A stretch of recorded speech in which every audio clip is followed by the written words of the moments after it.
Irmãos e irmãs, poderíamos dar como título a essa conversa do Padre: Levantai a cabeça, erguei a cabeça.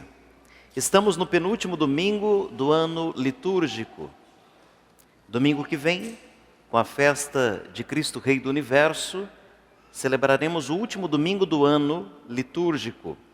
Há 15 dias, o primeiro domingo do Advento marcará o início do novo ano da liturgia.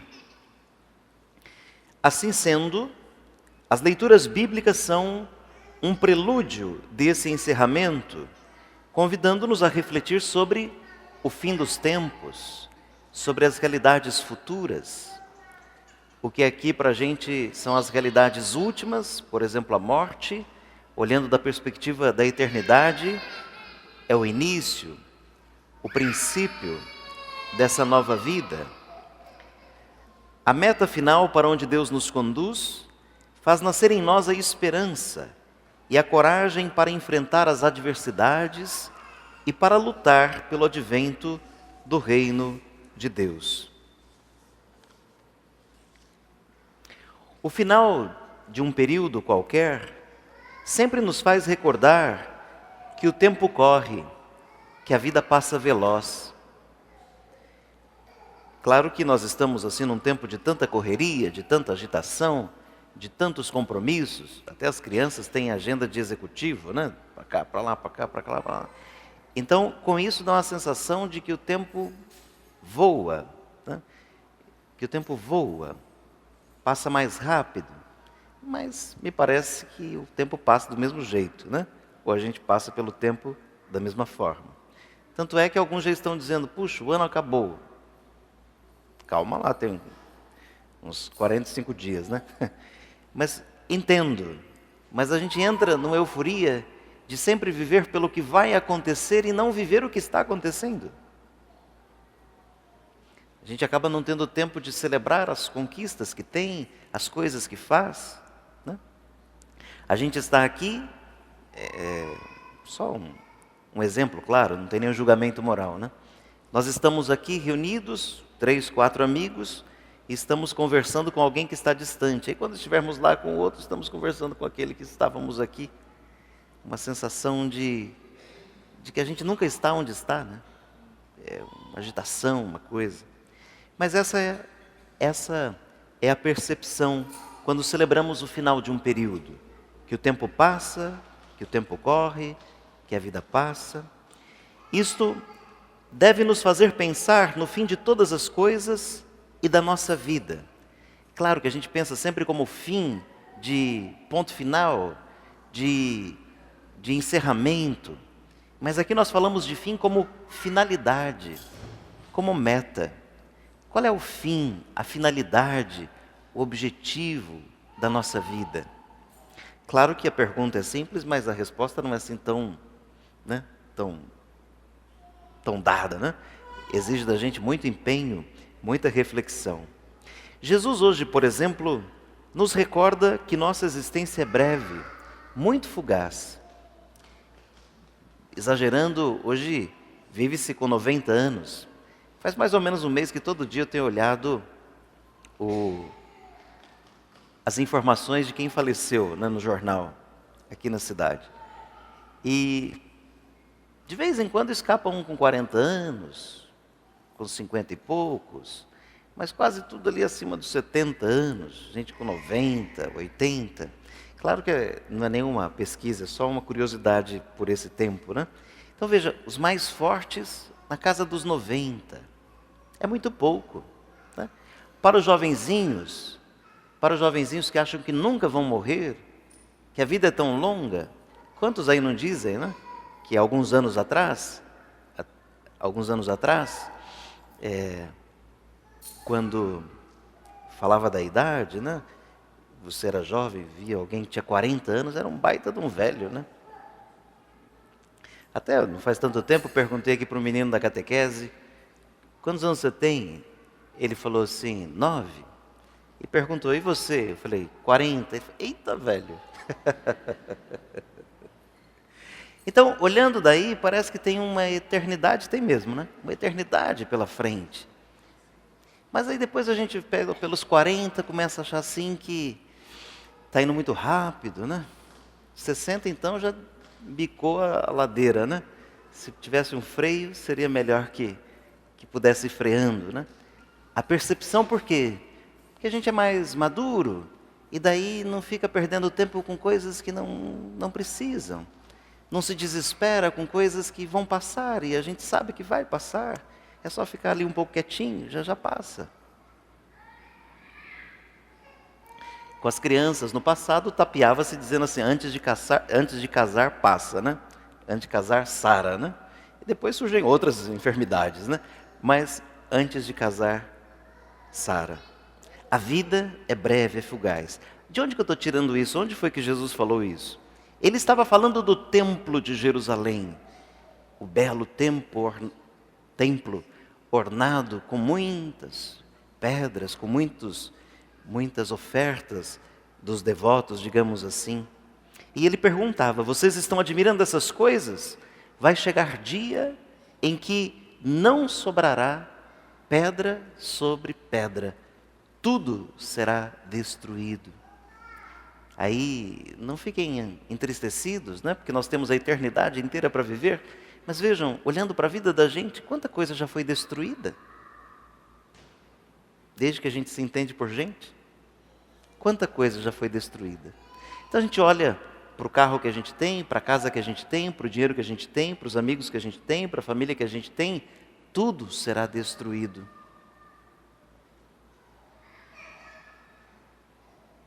Sou estranho, mas é isso que a gente vê o tempo todo, né? Nós passamos pelas cidades, e nas cidades a gente vê obra o tempo todo. Mesmo na época de crise tem obra acontecendo. Uma casa que era assim, que era da família, agora é uma outra coisa. Estão sendo transformadas, né? Quantas coisas. Antes, quando a gente tinha aquele pé de árvore para lembrar qualquer coisa da vida da gente, da infância da gente, está difícil de guardar essa árvore, né?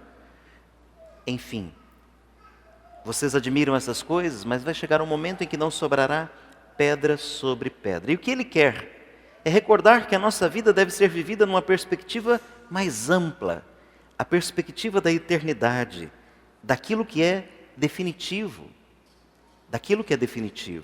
Se nós vivermos apenas mergulhados nas coisas, no que é material, como o cachorrinho correndo atrás do rabo, se nós vivermos mergulhados apenas em ter coisas, é óbvio que isso vai trazer muita aflição para a gente, muita ansiedade para a gente, né?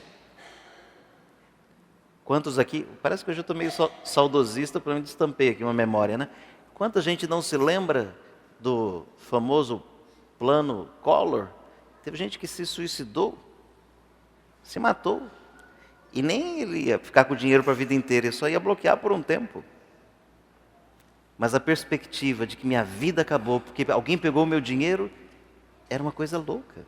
Então, se eu acreditar que o sentido da minha vida estão nas coisas ou em outras pessoas, e essas coisas ou essas pessoas faltam, perdi o sentido da minha vida.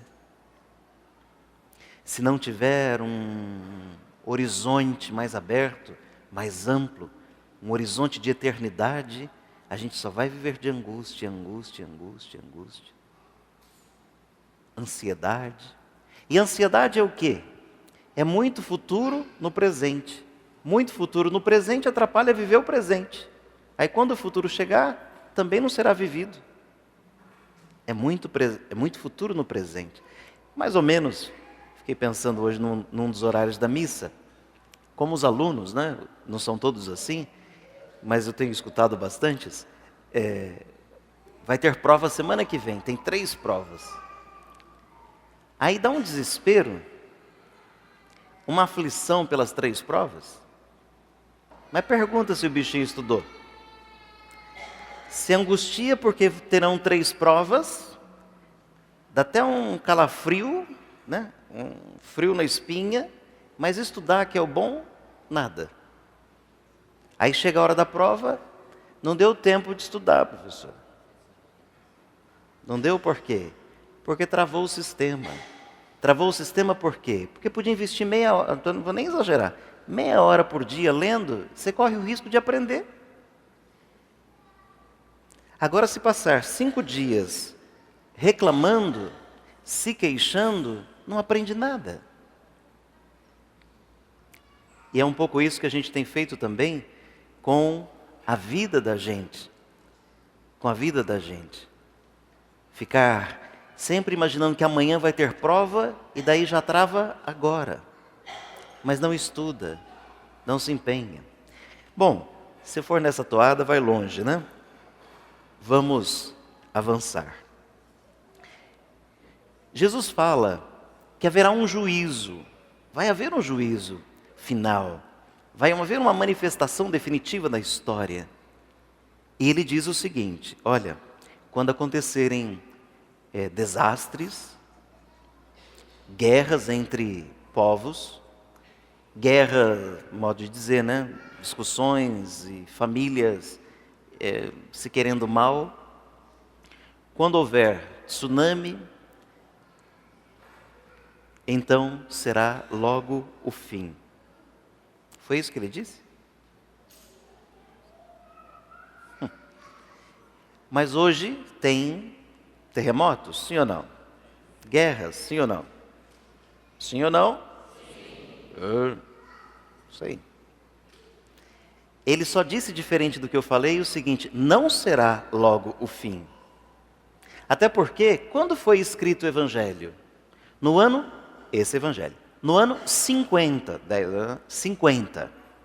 no ano 50. Se a gente pegar a história do ano 50 até hoje, 2019, o que não faltou na história foi um momento de catástrofe. Cidades deixaram de existir, países deixaram de existir, regiões inteiras foram transformadas. Nesses quase 2000 anos, até nós aqui surgimos. Né? Os que nos conquistaram, nos acharam, né? Naquele início não tinha. Então, vejam, cada época vai ser desafiada a dar testemunho daquilo que acredita no meio das confusões da vida. É isso. Vocês serão desafiados a sempre dar testemunho, em cada época. Por isso que é estranho quando a gente diz assim, no meu tempo, naquele tempo, era melhor, era pior. Vamos viver o nosso. Com tudo que ele tem de alegrias e tristezas, de desafios. Porque senão a gente fica com saudosismo do que não viveu e não vive o que tem para viver, né? Hoje, portanto, a gente deveria tomar cuidado com pregadores, sejam católicos ou não, mesmo seja aquele que seja apaixonado, porque a gente às vezes gosta de um pregador tanto, né? Se for alarmista, ficar pondo medo, porque o fim está perto, por conta das desgraças, manda ele plantar coquinho. Não dá ouvido para essa gente. Foi isso que Jesus disse: muitos virão, mas como lobos em pele de cordeiro, e alguns são até bem intencionados. Eu ando meio incomodado, mas nem era a ideia de falar isso agora, né? Ando meio incomodado com Nossa Senhora, não com Nossa Senhora, né? Mas com o que fazem dela. Nossa Senhora vive dando recado e aparecendo daqui e acolá, gente. Tem nada para fazer no céu. O Papa Francisco diz assim: Nossa Senhora não é funcionária dos Correios, que vive mandando recadinhos. Mas não, todo mundo usa Nossa Senhora para impor peso nos outros, para ganhar um dinheirinho para si. Gente cheio de boas intenções, mas não obedecem à igreja. Sim, ó, é caravana para cá, caravana para lá. Não estou falando Nossa Senhora Aparecida, estou falando das Nossa Senhora do quintal da casa da gente. Se ela apareceu lá no fundo do seu quintal para falar com você, convida ela para tomar um café e guarda para você, ué. Se você foi agraciado com essa experiência, aproveite-a, se torne uma pessoa melhor. Mas não, estou falando aqui de grosso modo, se vocês quiserem um dia eu trago nomes e sobrenomes e endereços para vocês verem que o negócio é feio. Faz um tempo, né, quando era o tempo ainda do Walkman, do cassete, estou falando que eu estou estampado hoje, do Walkman do cassete, que era o máximo de um Walkman, né? gravaram um cassete, Nossa Senhora, era uma voz cavernosa, né? Um cassete, Nossa Senhora falando do fim do mundo. Então, no dia do fim do mundo, precisava ter água benta em casa, precisava ter vela em casa, precisava entrar no armário embaixo da cama, não lembro direito. Quase precisava ter um padre em casa, cada família tem que ter um padre em casa. Mas era um desespero, uma coisa assim horrorosa. As pessoas ficavam amedrontadas porque as pessoas acreditam. Aí passou o tempo, aí era um e-mail, era o mesmo texto, mas era um e-mail. Esse e-mail circulava por tudo corrente por aí, falando que você precisava ter, precisava fazer. Sabe o que a gente precisa fazer, gente? Segundo o Evangelho de hoje, é manter a tranquilidade, a serenidade, é manter a nossa fé, a nossa confiança em Deus, seguir a vida da gente, fazer as coisas boas como devem ser feitas. Se o mundo não está bom, a gente deve ser bom no mundo ruim e não ser ruim no mundo ruim. Porque às vezes a gente está aqui, numa roda de fofoqueiro, falando dos fofoqueiros, e nós somos o quê? Fofoqueiros iguais. Se o mundo não vai bem, o que você está fazendo para o mundo ficar melhor? Se as coisas não estão em ordem, o que você está fazendo para ordenar essas coisas? O que você está fazendo para ordenar essas coisas? Vou terminar. Tem uma historieta por aí, não sei ela direitinho. O pior é que eu passei os 3 horários de missa hoje falando que eu não sei direitinho, não fui atrás, né? Mas é assim, o menino está no aeroporto e está lá brincando, passando o tempo e tal. É chamado, entra no avião, vai partir e alguém meio que cuidava dele assim, porque ele estava sozinho. E o voo aconteceu, tinha alguém do lado dele, e o menino bem tranquilo, muito tranquilo. De repente, uma turbulência dessas assim, que faz a gente imaginar ou pensar, desejar, por que não fiquei em casa, né? Aquela turbulência bem terrível, e o menino lá quieto, assim, tranquilo, na dele, entretido com as suas coisinhas. E uma outra pessoa viu a cena, todo mundo desesperado, já tinha invocado todas as Nossa Senhora possíveis do mapa. E ele então respondeu àquela mulher, né, aquela pessoa, que ele não estava com medo. O pai dele era o piloto. Meu pai é o piloto. Então ele mantinha a sua calma, a sua segurança, porque o pai estava no comando. Hoje, a gente vive dizendo, Deus no comando, Deus está no comando, Deus está no comando, mas não acredito não. Veja a sua vida, uma coisa é postar uma frasezinha na rede social, outra coisa é você entregar a sua vida para Deus. Uma coisa é você andar com um terço pendurado aqui no braço, outra coisa é rezar o terço. Uma coisa é você andar com sinais da fé, outra coisa é você cultivar a sua fé. É diferente, gente. A criançada resolveu agitar agora, hein? É outra coisa. Outra coisa. Então,